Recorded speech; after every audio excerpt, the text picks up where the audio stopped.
1993. And now for the EFD Group, Mr. Farage. Well, for the first time this year, we have not just Mr. Barroso, but President Van Rompuy has come to the chamber as well. And yet, look around you. What have we got? 5% turnout amongst members? Well, they haven't missed much. Just the usual drivel about the fight against youth unemployment. Well, with 62% youth unemployment in Greece, and with Spain not far behind, it's perhaps about time we were honest and admitted we're causing it ourselves.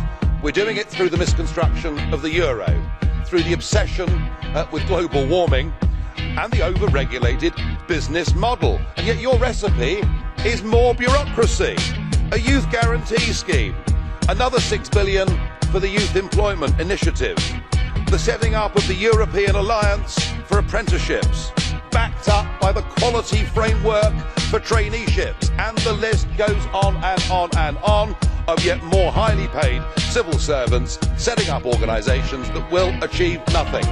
Until the euro is broken up, until you reverse the social market model, you will not help youth unemployment. However, I must concede, you've had one great victory. A couple of years ago, Mr. Barroso said that the European Union was an empire, and your empire has just expanded. Indeed, David Cameron appears to be the biggest cheerleader for the EU extending all the way to the Urals. No, you've got Croatia. You've planted your flag on Croatian soil. Not, of course, that there was much public support for this.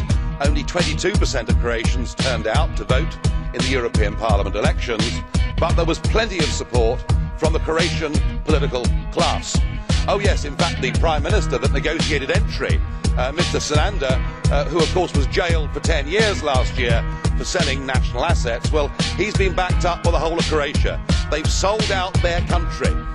They've done it for personal gain. They've done it to be on a bigger stage. And a country that has fought for 800 years to be independent, after 20 years, has given it away to these guys in front of us today.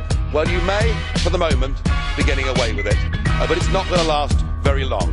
There is a gathering electoral storm. It's coming on the left, on the centre and on the right. You can hardly fail to notice what has happened in big countries like France, like Italy, what's happening in Finland, what's happening in the Netherlands, and indeed even what's happening in Britain.